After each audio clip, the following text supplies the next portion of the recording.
Now I request Mr. Lawrence McDonald, Vice President Communications, World Resources Institute, USA, to give his presentation. Mr. McDonald.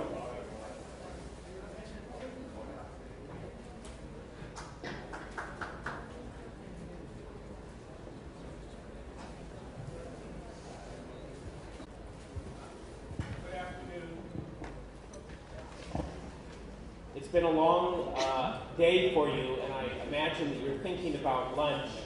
So I'm going to try to make my presentation entertaining, and you'll need a pen. This is an audience participation game. What makes a smart city? I invite each of you to write 2 or 3 words. And while you're doing that, I want to acknowledge my colleague, Amit Bhatt from World Resources Institute, India. Thank you for arranging for me to be here and speak. He's the true expert on cities. I lead the communications work at the World Resources Institute globally, and I stand on the shoulders of experts like Amit. So I won't be here very long, but Amit comes to Bhopal at least once a month and is available to share some of the things that I'm going to touch on briefly today. So has anybody written down a word?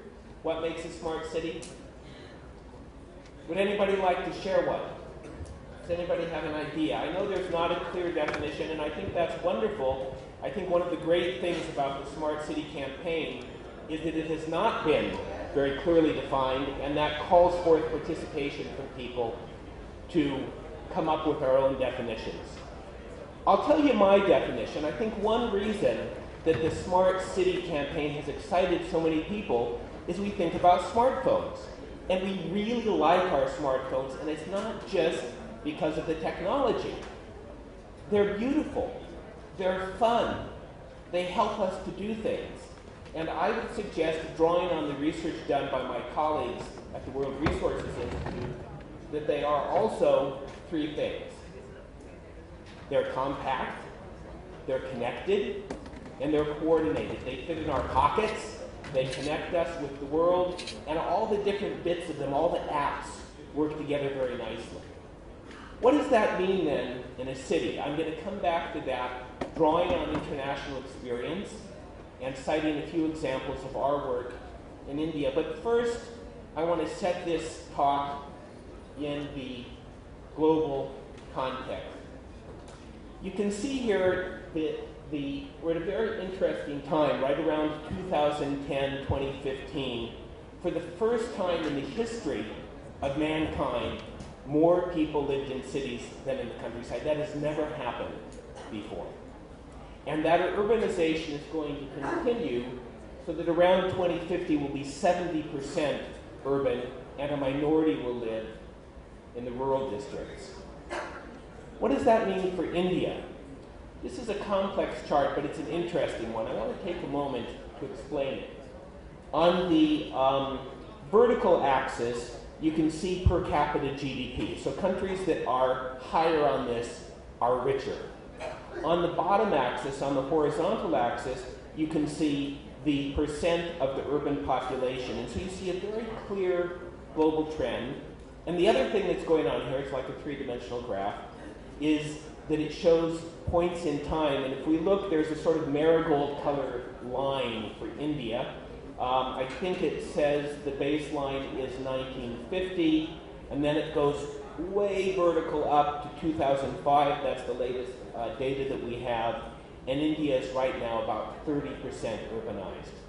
So India's urbanization is slower. It started later than the rest of the world, but India is achieving urbanization rates that other countries achieve at much higher rates of GDP. And we can anticipate that India is really on the urbanization path, and that over the next decade or two, the majority of Indians are going to live in cities. So the choices that are made in India about those cities are going to affect the lives of hundreds of millions of people for decades to come. And that's one of the reasons that I, as a person who works in an organization at the intersection of environment and human well-being, am so excited about the 100 Cities program in India.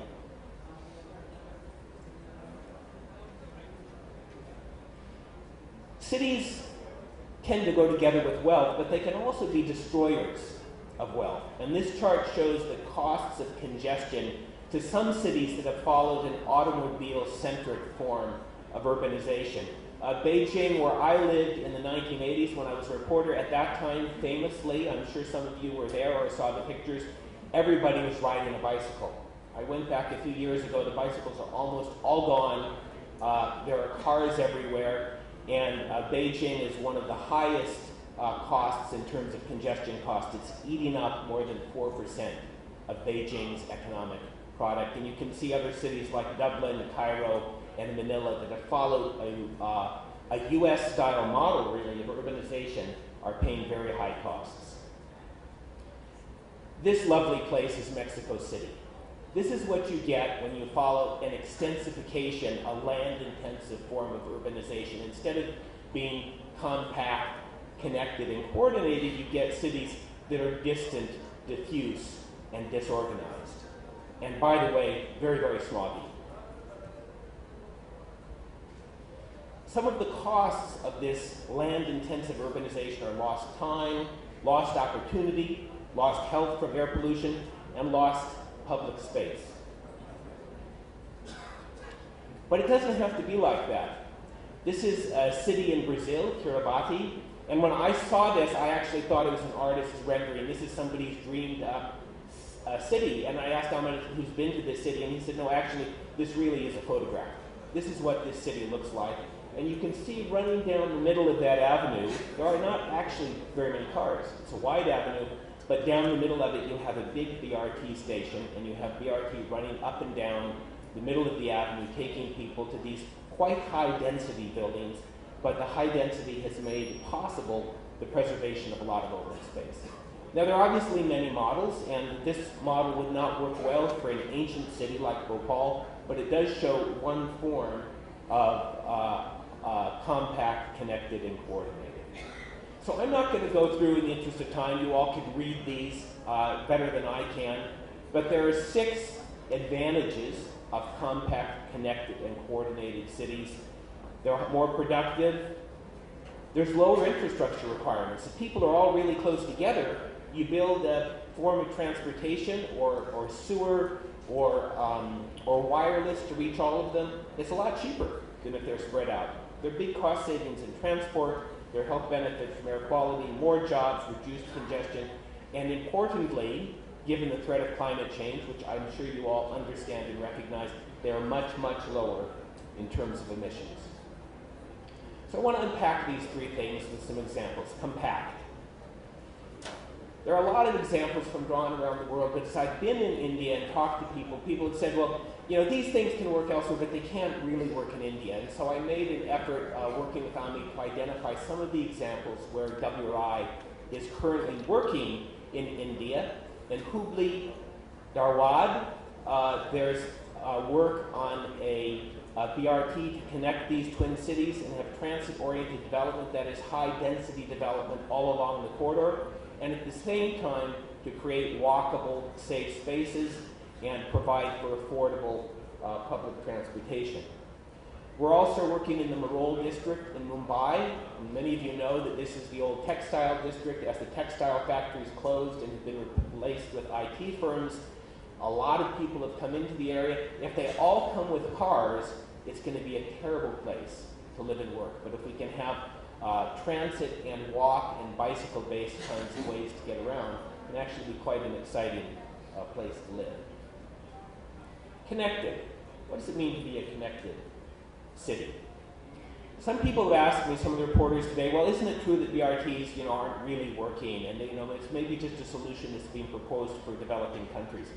This chart, I think, is quite exciting because it shows that BRTs are spreading around the world, and we're now at the point that shows the number of cities per year on the left. In recent years, we've had as many as 20 built around the world. The cumulative number is now up to 180. I know from my Indian colleagues that the recent experiment in Delhi was troubled, but around the world these systems are working. I live across the river from Washington, D.C. in Arlington, Virginia. We're having a very lively debate about putting a BRT in that community. They can be built quickly, at low cost, and they can move a lot of people very efficiently. Sometimes you have to give up lanes that would have been provided to cars, but the loss for those small number of people who would have been in the cars is more than compensated by the much more rapid, clean, and safe transport for the majority. One of the places that we're working is here in Bhopal. I'm not going to tell you anything about that. You know a lot more about it than I do, but I think it's an exciting place. We've also been working in Indore, and I learned from Amit that the corridor where we had built this BRT together with local officials, the number of people traveling has increased from 10,000 before the BRT to 50,000 a day. And among those 40,000 new travelers, 30% are women who previously were not getting out. They weren't comfortable traveling on the existing buses. They weren't comfortable traveling in the informal transport, and they therefore couldn't take advantage of economic opportunities that now they can. Finally, coordinating. What does coordination mean? It means more participation, better governance, and greater efficiency. And here too we have some exciting examples from India. You know more about Rahagiri than I do, but I've learned from Amit that one of the things that's exciting about it is the many different players that came together to make that happen. Government, private businesses, the police, newspapers and media, NGOs and civil society. And once you have that coordination, then you have a forum where people can come together and a public forum where they can begin to solve other problems together. This is spread now, you may not know, to 9 cities across India, 12 locations, and it's exciting a lot of interest outside of India. Other countries are starting to look to India as a leader. And I think as the experiment with the 12 cities, with the 100 cities goes forward, we're going to see a lot of creativity in India. And I imagine that Bhopal, given its rich history as a thriving urban center, is not only going to be among the first 100 cities, but is really going to set national and international standards. So I would encourage you all to really aim high. If you think that it's valid, you might disagree, discuss among yourselves, but that the 3 C's can be a useful guidance. There's a lot of different things that a city could do, and it might be a useful test. Is this going to help us to be compact, connected, and coordinated? And if you want to go down that path, then a small advertisement here for my colleagues.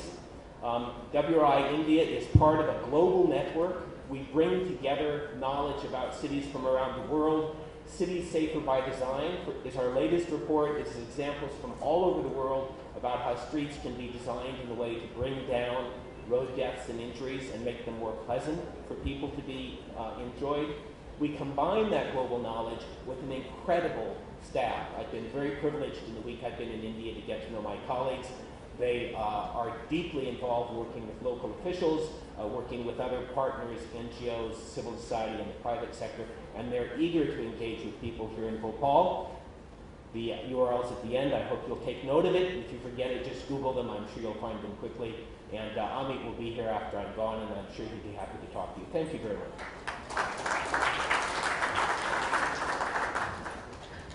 Thank you so much, Mr. McDonald. Now we have one more special address by Mr. Anil Srivastav, Joint Secretary, Ministry of Civil Aviation, Government of India, for building smart cities and the role of aviation sector. इन 2 लाइनों के साथ मैं स्वागत करूंगा sir का। आसमां पे ठिकाने किसी के नहीं होते, आसमां पे ठिकाने किसी के नहीं होते, वो कहीं के नहीं होते जो जमीन पर नहीं होते। और इसी जमीन पर स्मार्ट सिटी बनाने के लिए सिविल एविएशन मिनिस्ट्री का क्या रोल हो सकता है, क्या मदद कर सकते हैं, मैं इनवाइट करूंगा सर को। Welcome sir.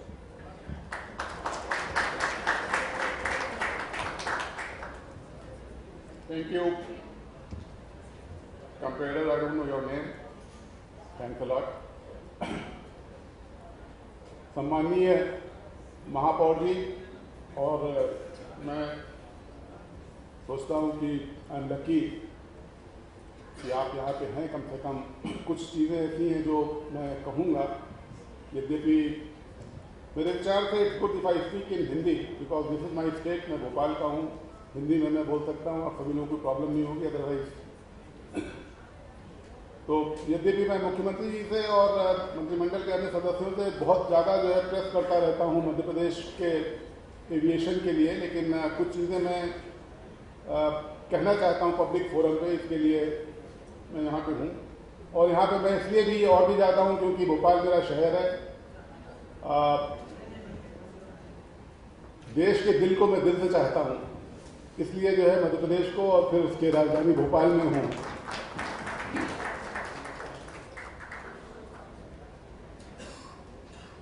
भारत सरकार में चूंकि राष्ट्रीय स्तर पर ये एक्सपोजर रहता है कि किसी भी क्षेत्र में क्या हो रहा है और उसमें जहाँ के हम हैं वहाँ पे क्या कर सकते हैं, इस दृष्टिकोण से मैं कुछ बातें जो है रखना चाहूँगा।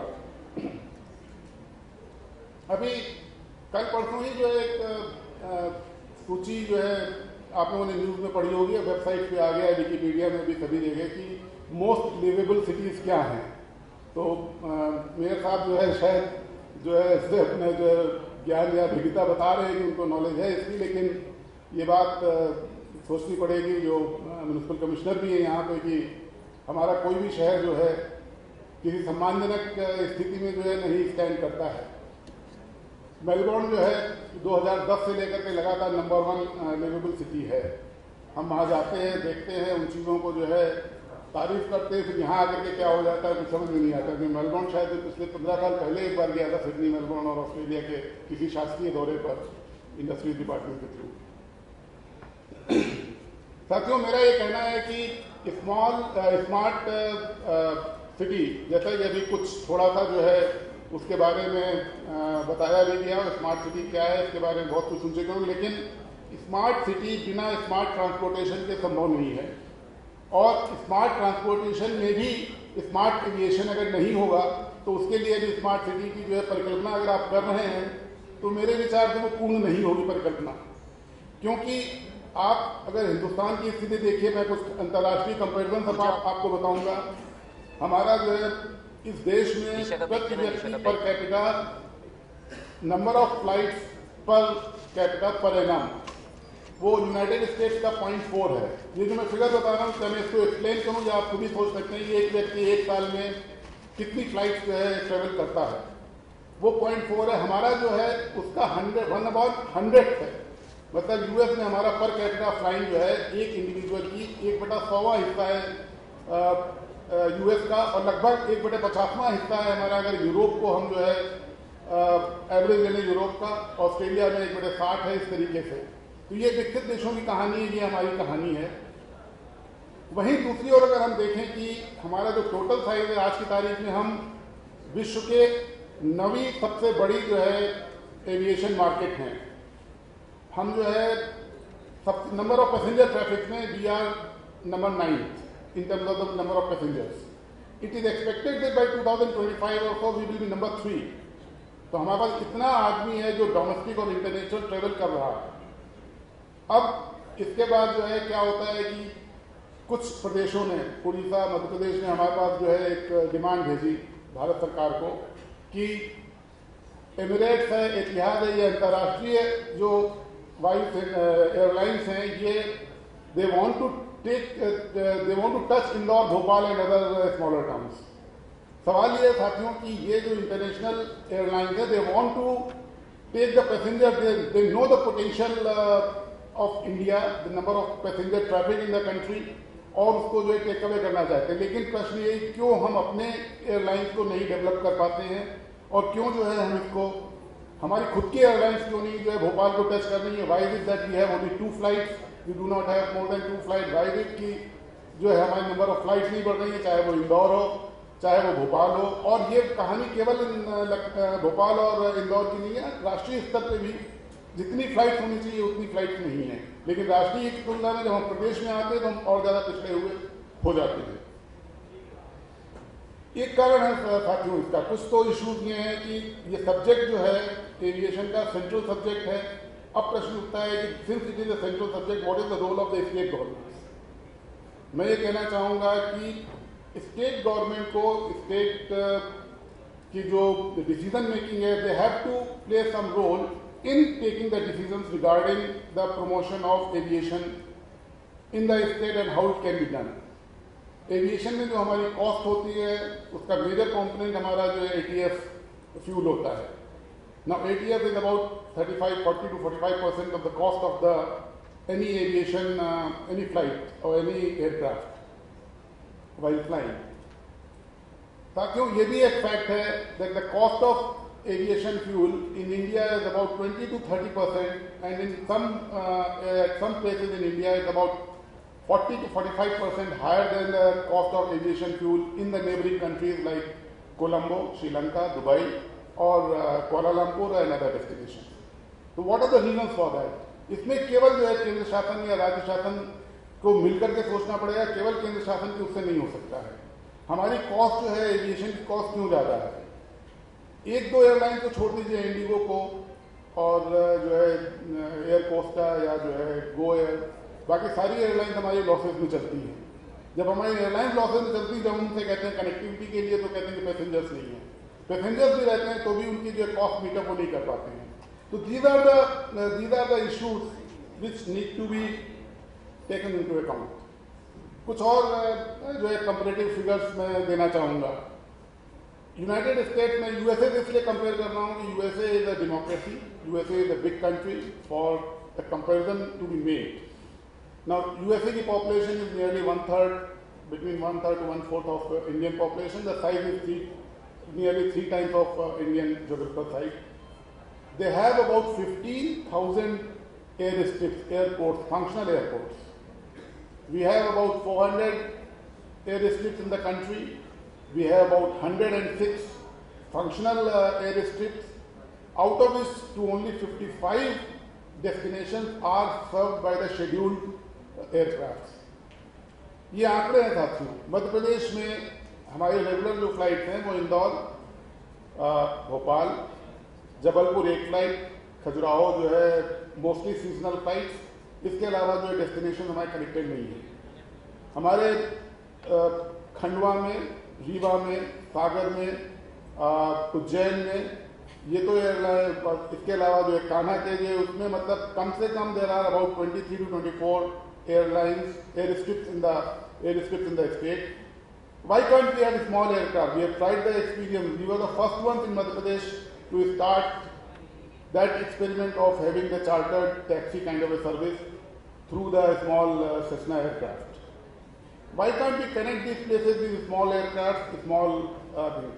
Try to reduce the cost, try to make these places connected. Another question, एक और प्रश्न उठता है साथ में कि जो हमारा इंफ्रास्ट्रक्चर है उसका मैनेजमेंट कैसे हो, मैनेजमेंट कैसे किया जाए। नगर निगम के लोग यहाँ पे हैं और कम से कम इस बात पे गौर दें कि हिंदुस्तान एक केवल हमारे यहाँ ही एक ऐसा है कि एयरपोर्ट अथॉरिटी ऑफ इंडिया के पास सारे के सारे एयरपोर्ट मैनेज करने की स्किल्स और उनके पास जो पूरा का पूरा उनको हमने जो कह रखा है। दुनिया में कहीं पे भी ऐसा नहीं है कि एयरपोर्ट्स का मैनेजमेंट इतना ज़्यादा सेंट्रलाइज है किसी एक एजेंसी के पास हो।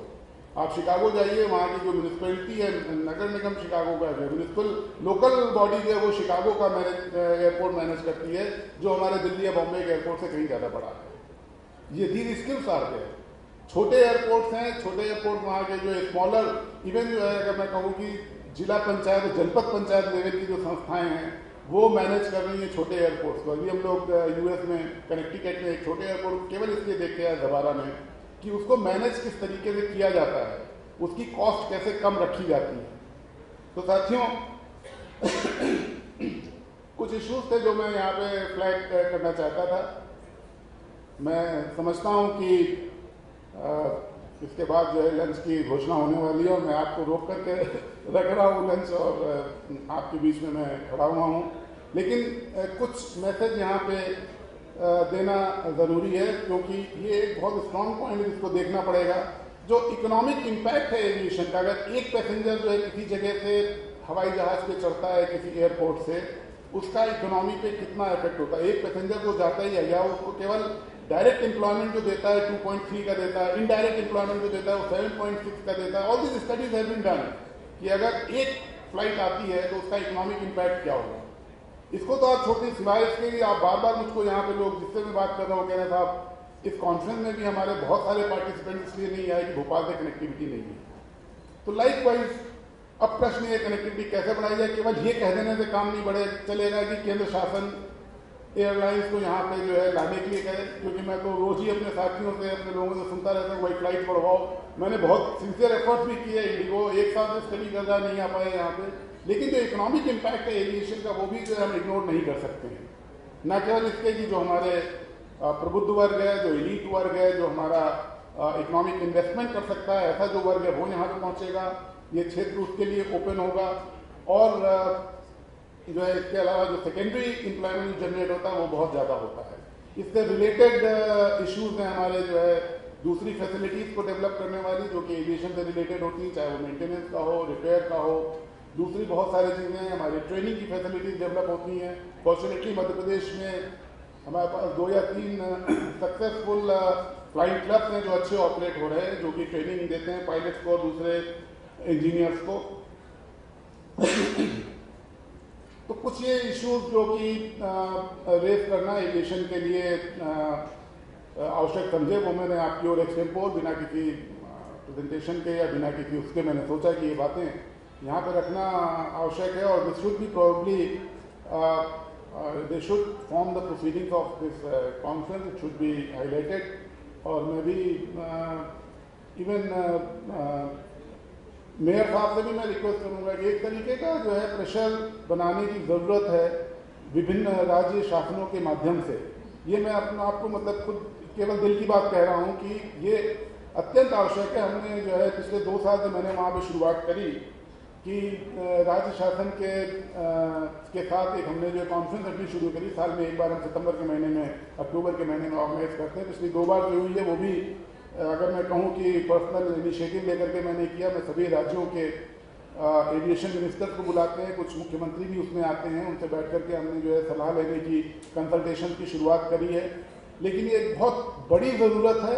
आप किसी भी जो है सिटी की बात करेंगे, किसी भी लिवेबल सिटी की बात करेंगे, किसी भी सिटी की ग्रोथ की बात करेंगे, आप एविएशन को इग्नोर नहीं करेंगे। और बहुत ज़्यादा कर सकते हैं, और बहुत ज़्यादा कॉम्प्लिकेटेड इश्यूज हैं जिनको कि आप इग्नोर नहीं कर सकते हैं। साथियों, मैं अपेक्षा करूंगा कि इस मैसेज के साथ ही जो है भोपाल की कनेक्टिविटी बढ़े, और मैं जहाँ कहीं भी रहूँ भोपाल में भी आता जाता रहूँ। साथियों, धन्यवाद, जय हिंद। और मैं ऑर्गेनाइजर्स को भी थैंक यू कहना चाहूँगा, उन्होंने मुझको ये मौका दिया यहाँ पर अपनी बात कहने का। धन्यवाद एक बार।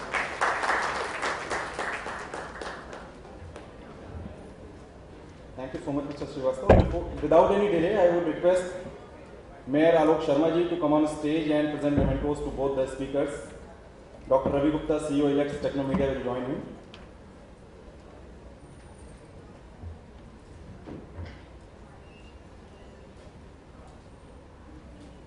Big round of applause.